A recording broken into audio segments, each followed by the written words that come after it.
Il n'y a pas si longtemps, j'étais à un événement de Pocho et Garlet que vous connaissez sûrement en lien en description.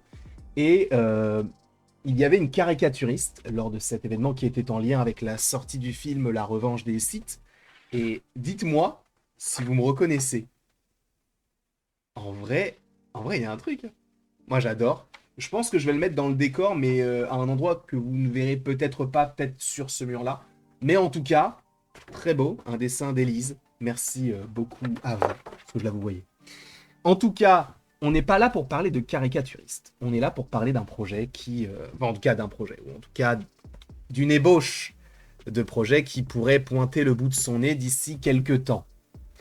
On va parler de deux frères, Daniel, Danny et Michael. Peut-être que vous voyez, vous assimilez un petit peu la rumeur, l'information. C'est par rapport à ces personnes-là. Nous avons Danny et Michael Philippou. Ils sont donc deux réalisateurs qui sont frères, qui je crois tiennent également un podcast. Et ils ont fait leur premier film il y a de cela maintenant 3 ans. Donc un film un petit peu horreur, psychologique, épouvante. Un film du nom de Talk to Me en 2022 du coup. Et sachez que cette année, alors on n'a pas de date précise je crois en France, il y a eu quelques trailers, c'est un film A24, un film donc qu'ils ont réalisé et qui sort le 30 mai a priori aux États-Unis. Alors en France, encore une fois, j'ai essayé de voir si les cinémas le proposaient, mais moi, autour de chez moi, il n'y en a pas.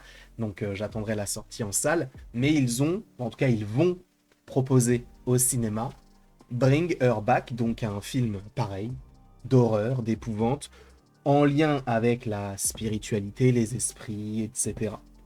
Un film donc A24 que beaucoup de fans d'horreur attendent. Alors là, tu vas me dire, mais quel rapport y a-t-il avec le sujet de la vidéo?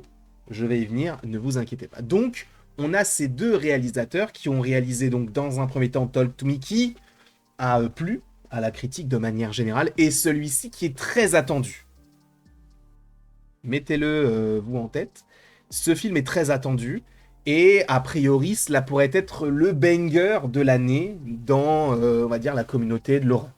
Je suis très loin de tout ça, mais de ce que j'en entends, a priori c'est un film qui on va dire véhicule quand même pas mal de choses. En tout cas, on a ces deux réalisateurs qui vont proposer ce film-là. Jusque-là, vous me suivez. Sauf qu'ils ont confirmé le fait qu'ils avaient eu des discussions avec Marvel Studios pour, voilà, on va dire des dialogues préliminaires, on va dire, d'une certaine manière, pour un peu prendre la température. C'est ce que fait Marvel Studios en général quand ils s'intéressent à tel ou tel talent pour se dire, ok, vu ce qu'ils ont proposé et vu ce qu'on nous on va proposer, ce qui a été annoncé, peut-être que leur vision pourrait coller à notre projet. D'accord? Sauf que, comme je vous l'ai dit, il propose, en tout cas pour l'instant, de l'horreur. Alors évidemment, c'est pas parce que tu as fait un film d'horreur, enfin en tout cas là, deux, que forcément tu es cantonné là-dessus, mais ils ont l'air de s'y connaître, donc peut-être que c'est pour ça qu'on va les prendre. Sachant, je vous le rappelle, que par exemple, John Krasinski, que vous connaissez sûrement, The Office, il a joué du coup Mister Fantastic du côté de Doctor Strange in the Multiverse of Madness, donc ce Mister Fantastic là, ou en tout cas John Krasinski, est également réalisateur, et c'est lui qui a fait Sans un bruit 1 et le 2, et en plus de ça, il a fait If, donc Imaginary Friend, qui est donc un film très léger par rapport à Sans un bruit, donc tu vois que ils peuvent proposer en fait plein de choses totalement différentes. Et le fait que ces deux réalisateurs soient envisagés par Marvel, ou en tout cas qu'il y ait des discussions préliminaires, ce n'est absolument pas illogique quand tu sais que Marvel voudrait se diriger peut-être vers des genres différents de ce qu'on connaît du côté du MCU. Alors, est-ce que c'est aussi par rapport à la concurrence qui existe avec d'autres studios, et je pense notamment à... comment ça s'appelle?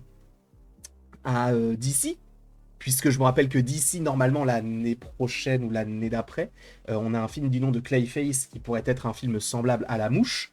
Pareil, un film horrifique ou d'horreur. qui, pour le coup, dénote un petit peu avec ce qu'on attend du côté de Superman, mais c'est un univers étendu, donc on pourrait très bien avoir des personnages un peu de ce côté-là, un peu plus sanglants, un petit peu plus horrifiques.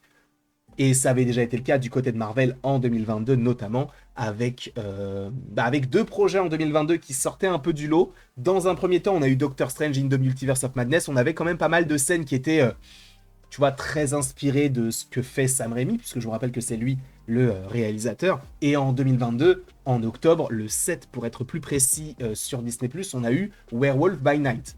Donc qui se voulait aussi un peu léger, mais tout en ayant, on va dire, cet aspect un peu monstrueux, où il pourrait y avoir des morts, des membres coupés, ce genre de choses. Alors évidemment, avec des effets pratiques qui sont vus et voulus, ça fait très années, on va dire années 30, 40, et je trouve que ça fonctionne très bien dans l'atmosphère de ce qu'il voulait nous proposer.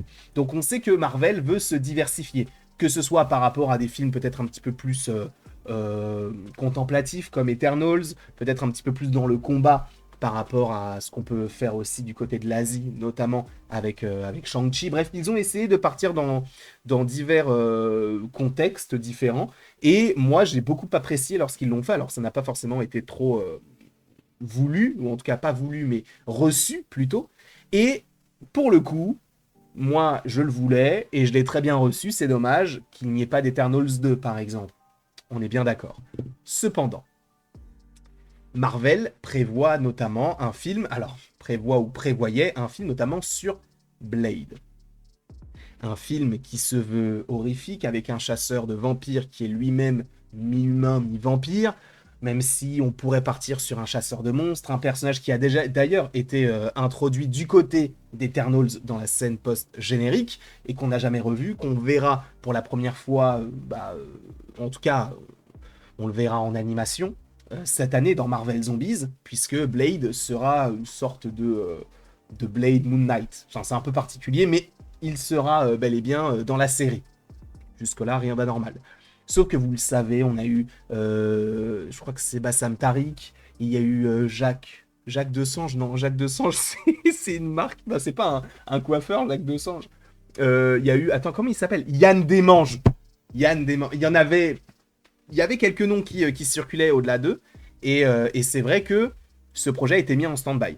D'accord, on ne sait pas s'il reviendra. Moi, je pense qu'il a été annulé, vu tout le temps qu'on attend, mais en même temps, ça peut être une très bonne opportunité, parce qu'en fait, pourquoi est-ce que les studios aussi veulent faire de l'horreur? Parce que t'as pas besoin d'avoir un budget énorme pour faire un film d'horreur. Au contraire, la plupart des films qui ont on va dire un seuil de rentabilité assez bas, donc qui n'ont pas besoin de faire grand chose au box-office pour être rentables et donc gagner énormément d'argent, la plupart sont des films d'horreur, notamment Paranormal Activity.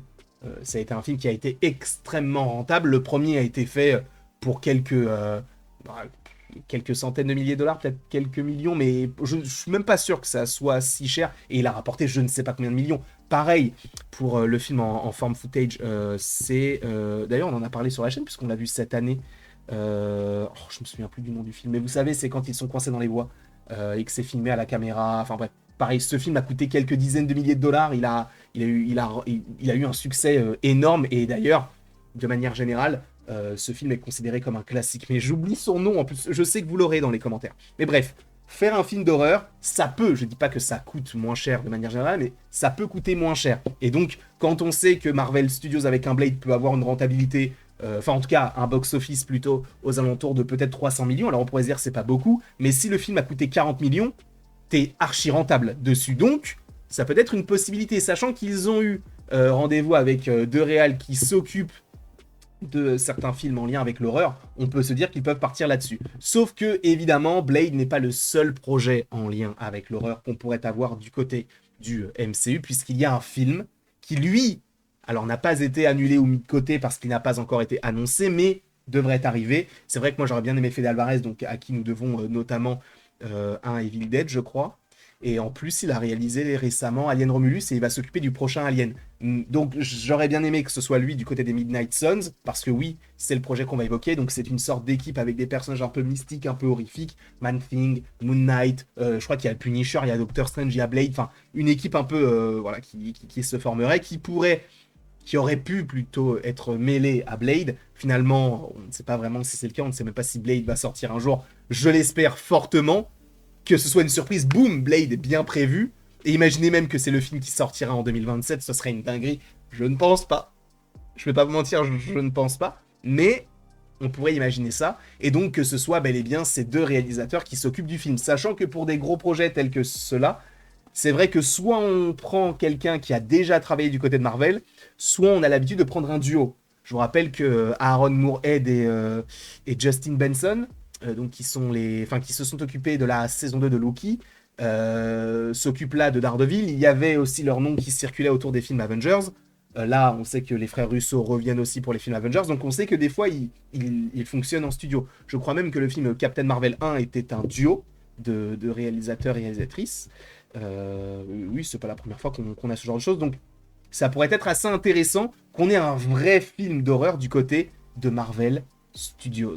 Soit pour les Midnight Suns, soit pour Blade. D'ailleurs, on sait que du côté des séries, il y avait un projet du nom de Terror Inc., qui était un projet horrifique aussi, qui a été mis de côté sur Disney+. On verra si c'est véritablement le cas, mais oui, ça pourrait arriver, et peut-être, je l'espère, un peu plus tôt qu'on ne pourrait l'imaginer, je ne sais pas. En tout cas, je ne sais pas ce que vous en pensez, n'hésitez pas à me le dire dans les commentaires, n'hésitez pas non plus à aimer, à partager et à vous abonner si ce n'est pas déjà le cas. Et après tout ceci, il ne me reste plus qu'à vous dire à la prochaine, pour la prochaine. Et encore une fois, merci beaucoup à vous d'avoir été présents. On se retrouve d'ici quelques temps pour de nouvelles vidéos et pour de nouvelles aventures. Et d'ici là, passez une excellente journée.